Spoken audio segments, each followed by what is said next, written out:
नमस्कार। आज हम रोंडा बर्न की किताब द पावर पर एक गहरी नजर डालने वाले हैं। हाँ, नमस्कार। ये किताब उनकी बहुत मशहूर किताब द सीक्रेट के बाद आई थी। बिल्कुल, जिसने वो आकर्षण के नियम को मतलब घर घर पहुंचा दिया था। सही कहा।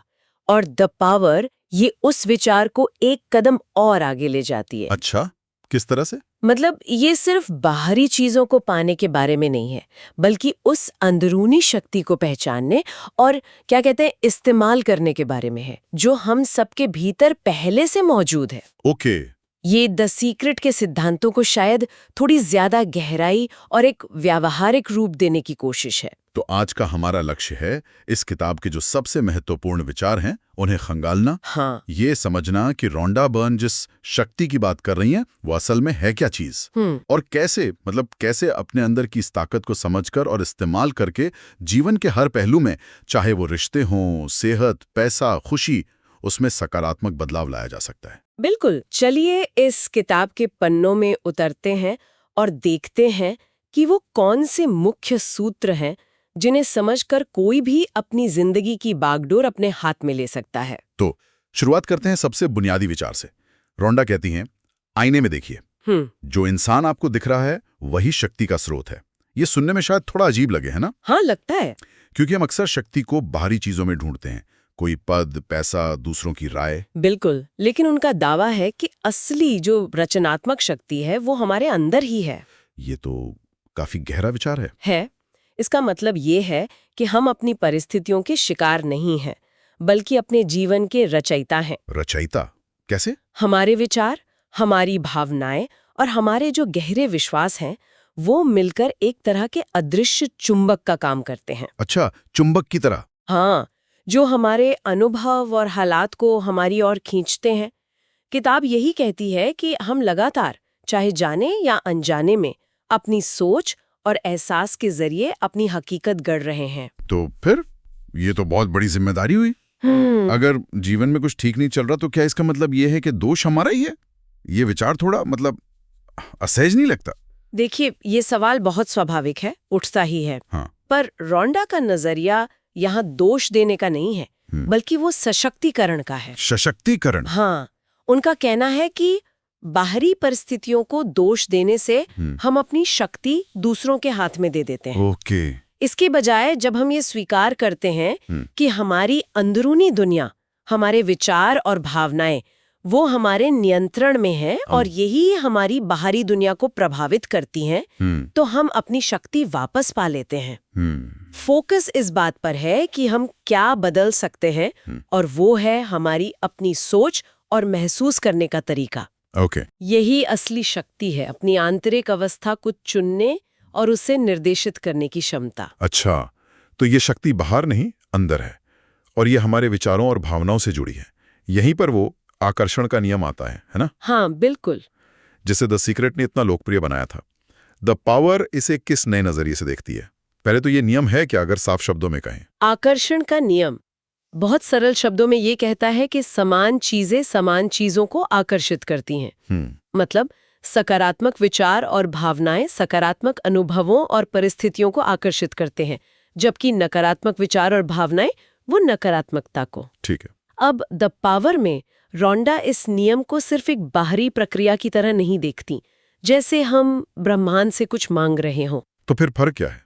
द सीक्रेट में भी तो कुछ ऐसा ही कहा गया था कि सोचो, मांगो, यकीन करो और पाओ। यहाँ एक सूक्ष्म लेकिन बहुत महत्वपूर्ण अंतर है। क्या? द पावर इस बात पर जोर देती है कि आप सिर्फ मांग नहीं रहे हैं, आप स्वयं वो शक्ति हैं जो रचना कर रही है। अच्छा, मैं खुद ही शक्ति हूँ। हाँ, ये ब्रह्मांड को एक भारी अलादीन का चिराग समझने के बजाय ये महसूस करना है कि रचनात्मक ऊर्जा आपके अंदर से बह रही है। ओके।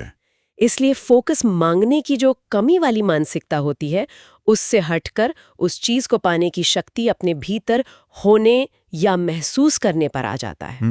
ये जानने की अवस्था है कि आप सक्षम हैं, बजाय इसके कि आप किसी बाहरी शक्ति से उम्मीद लगा रहे हैं। समझ गया। तो ये पावर का एहसास बिल्कुल वो ज्यादा जरूरी है। इसका मतलब हुआ कि अगर किसी को मान लीजिए बेहतर सेहत चाहिए तो उसे बीमारी के डर पर ध्यान देने के बजाय सेहतमंद होने की भावना और विचारों पर फोकस करना होगा। मतलब ऊर्जा वहीं जाएगी जहां ध्यान होगा। बिल्कुल सही, आपने एकदम सही पकड़ा। आप जिस चीज पर अपना ध्यान और अपनी भावनाएं केंद्रित करते हैं, आप उसी चीज को ऊर्जा दे रहे होते हैं। हाँ। और वही चीज आपके जीवन में बढ़ने लगती है।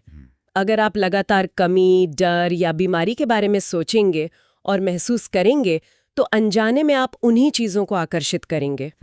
लेकिन अगर आप जानबूझकर अपना ध्यान और अपनी अच्छी भावनाएं जैसे प्रचुरता, प्रेम, स्वास्थ्य और खुशी पर केंद्रित करते हैं तो आप उन चीजों को अपनी ओर खींचेंगे। ये अपने मन के बगीचे में मनचाहे बीज बोने जैसा है। हाँ, बिल्कुल वैसा है। आप क्या उगाना चाहते हैं ये आप तय करते हैं। ये भावनाओं की भूमिका बहुत दिलचस्प है। आपने कहा कि भावनाएं विचारों को शक्ति देती हैं। क्या आप इसे थोड़ा और समझा सकती हैं? जरूर। हम सबने महसूस किया है कि जब हम खुश या शुक्रगुजार होते हैं तो एक अलग ही ऊर्जा महसूस होती है। रोंडा इसे इतना महत्वपूर्ण क्यों मानती हैं? क्योंकि रोंडा के अनुसार भावनाएं ही वो असल करेंसी हैं जिनसे हम ब्रह्मांड में लेन देन करते हैं। करेंसी? पैसे की तरह? हाँ, एक तरह से। सिर्फ विचार रखना काफी नहीं है, उन विचारों के साथ जुड़ी जो भावना है वही उन्हें असली ताकत देती है। अच्छा। इसे आप भावनात्मक फ्रीक्वेंसी या कंपन स्तर कह सकते हैं। फ्रीक्वेंसी? हाँ, सकारात्मक भावनाएं जैसे प्यार, खुशी, उत्साह, कृतज्ञता ये एक उच्च फ्रीक्वेंसी पर कंपन करती हैं और वैसी ही उच्च फ्रीक्वेंसी वाली चीजों को आकर्षित करती हैं। अच्छे अनुभव, अवसर, अच्छे लोग। और नकारात्मक भावनाएं जैसे डर, गुस्सा, निराशा वो निम्न फ्रीक्वेंसी पर कंपन करती हैं और वैसी ही निम्न फ्रीक्वेंसी वाली चीजों को आकर्षित करती हैं। समस्याएं, बाधाएं, नकारात्मक हालात। ओहो। इसीलिए किताब में एक बहुत ही व्यावहारिक सलाह दी गई है। हर दिन की शुरुआत उन चीजों के लिए कृतज्ञता महसूस करके करें जो आपके पास पहले से हैं। हाँ, ये मैंने पढ़ा था। ये छोटी सी प्रैक्टिस भी आपकी भावनात्मक फ्रीक्वेंसी को तुरंत ऊपर उठा देती है और आपको एक सकारात्मक आकर्षण बिंदु पर ले आती है। तो इसका मतलब ये हुआ कि अच्छा महसूस करना सिर्फ एक सुखद अनुभव नहीं है, बल्कि ये एक तरह से रचनात्मक कार्य है। बिल्कुल। ये उस चुंबक को चार्ज करने जैसा है जिसकी बात हमने शुरू में की थी। आपने बिल्कुल सही समझा। अच्छा महसूस करना सिर्फ नतीजा नहीं है, ये कारण भी बन सकता है। वाह। जितनी प्रबल और लगातार आपकी सकारात्मक भावनाएं होंगी, उतनी ही तेजी से आप अपनी छां को हकीकत में बदलते हुए देखेंगे। भावनाएं आपके विचारों के लिए ईंधन की तरह हैं। ईंधन? हाँ, सही है। बिना ईंधन के गाड़ी आगे नहीं बढ़ सकती। वैसे ही बिना सकारात्मक भावना के सिर्फ विचार अधूरे रह जाते हैं। ठीक है, तो हमने समझा कि शक्ति अंदर है, विचार और भावनाएं मिलकर आकर्षण पैदा करते हैं और सकारात्मक भावनाएं इस प्रक्रिया का ईंधन है। लेकिन क्या सिर्फ सोचने और महसूस करने से ही सब हो जाता है या कर्म की भी कोई भूमिका है? किताब में वो स्टीवन का उदाहरण है जो अपना सपनों का बिजनेस शुरू करना चाहता था पर सही समय का इंतजार कर रहा था। हाँ, ये एक बहुत महत्वपूर्ण बिंदु है। रोंडा इस पे काफी जोर देती हैं। वो स्पष्ट करती हैं कि सिर्फ सोचना और महसूस करना काफी नहीं है। अच्छा। आपको उस शक्ति की अवस्था में रहते हुए कर्म भी करना होगा। शक्ति की अवस्था में कर्म? हाँ, स्टीवन का उदाहरण यही दिखाता है कि सिर्फ सपने देखना और अच्छा महसूस करना पर्याप्त नहीं था। उसे विश्वास के साथ कदम उठाना था। शक्ति की अवस्था में रहते हुए कर्म करना, इसका क्या मतलब है? क्या ये सामान्य मेहनत से अलग है? हाँ, ये अलग है। ये हताशा, कमी या डर की भावना से की गई कड़ी मेहनत नहीं है। तो फिर? ये उस विश्वास और सकारात्मक उम्मीद के साथ उठाया गया कदम है कि आप सफल होंगे। अच्छा। प्रेरणा का इंतजार करने के बजाय आप इस यकीन के साथ पहला कदम उठाते हैं, चाहे वो कितना ही छोटा क्यों ना हो, कि रास्ते खुलेंगे और संसाधन मिलेंगे। कि सफल लोग परफेक्ट परिस्थितियों का इंतजार नहीं करते। वे विश्वास के साथ काम शुरू करते हैं और उनका यही विश्वास उन्हें सही दिशा दिखाता है और जरूरी चीजों को आकर्षित करता है। इसे प्रेरित कर्म कह सकते हैं? Inspired action? हाँ, बिल्कुल वही शब्द है, इंस्पायर्ड एक्शन। तो ये एक तरह का समीकरण बन गया।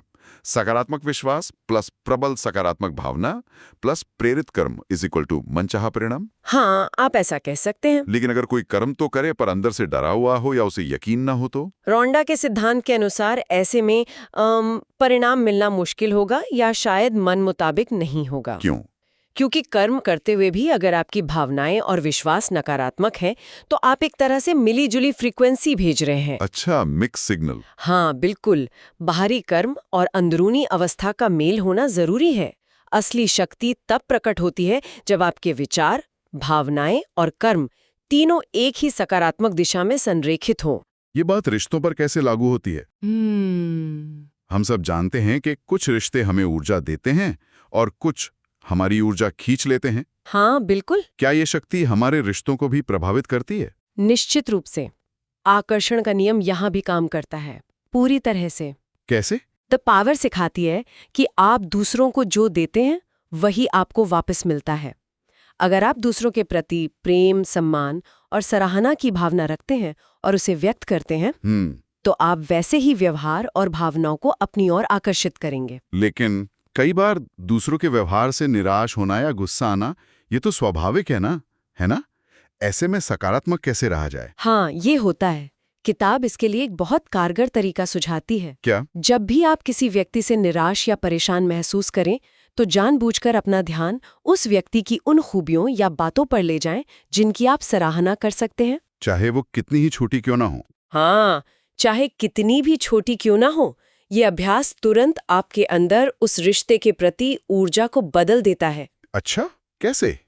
आप नफरत या शिकायत की फ्रीक्वेंसी से हटकर सराहना की फ्रीक्वेंसी पर आ जाते हैं। यानी दूसरों में अच्छाई ढूंढने से हमारे अपने रिश्ते बेहतर होते हैं। ये तो कमाल का विचार है ना? दूसरों को सशक्त बनाकर हम खुद सशक्त होते हैं। बिल्कुल। जब आप दूसरों की सराहना करते हैं तो आप न सिर्फ उन्हें अच्छा महसूस कराते हैं बल्कि आप खुद भी अच्छा महसूस करते हैं। हाँ, ये तो है। और अपनी सकारात्मक फ्रीक्वेंसी को बढ़ाते हैं। इससे आपके रिश्ते स्वाभाविक रूप से बेहतर होने लगते हैं।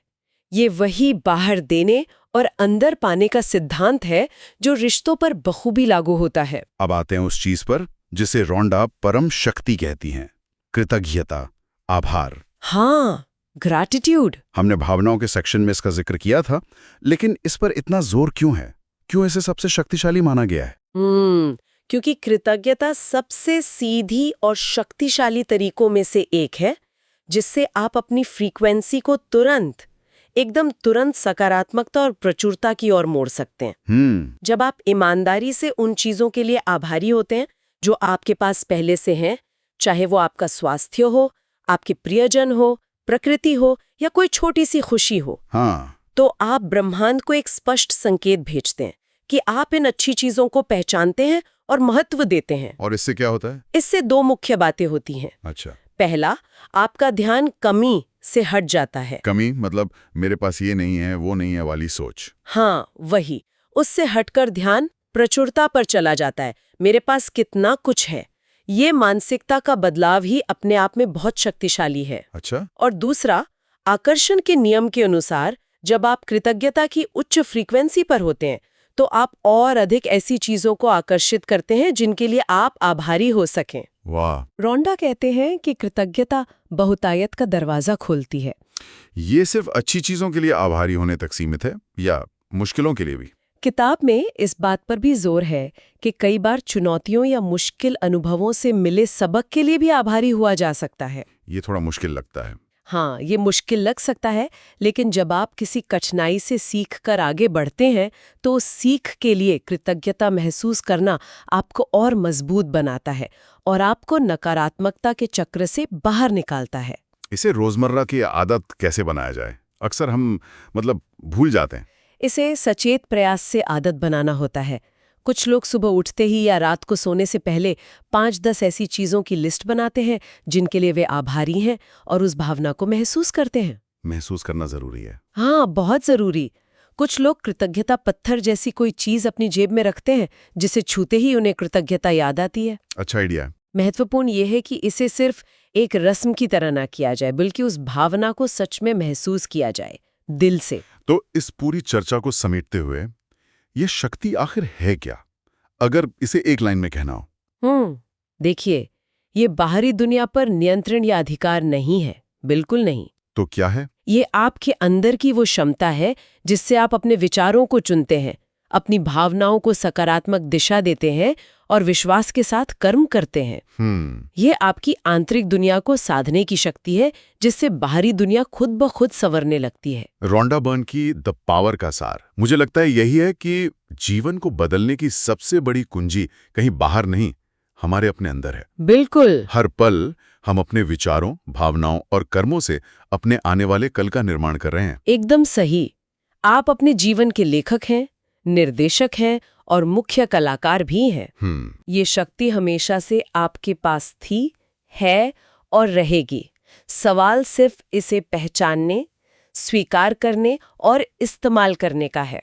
तो अब शायद बदलाव का इंतजार करने का समय खत्म हुआ। हाँ, वो शक्ति बनने का समय है जो अपने जीवन को मनचाही दिशा दे सके। ये शक्ति कहीं और से नहीं आनी, ये आपके अंदर ही जागृत होनी है। और अंत में एक विचार छोड़ जाते हैं सोचने के लिए। हाँ, जरूर। अगर व्यक्तिगत स्तर पर कृतज्ञता का अभ्यास, जैसा कि किताब दावा करती है, कमी को प्रचुरता में बदल सकता है, तो क्या हो अगर लाखों करोड़ों लोग सामूहिक रूप से कृतज्ञता का अभ्यास करें? वाह, सामूहिक कृतज्ञता। हाँ, क्या हमारी ये मिलीजुली सकारात्मक ऊर्जा दुनिया की बड़ी चुनौतियों जैसे गरीबी, संघर्ष या पर्यावरण के मुद्दे पर भी कोई वास्तविक सकारात्मक प्रभाव डाल सकती है? ये तो बहुत गहरा सवाल है। हाँ, ये एक गहरा सवाल है जिस पर विचार किया जा सकता है।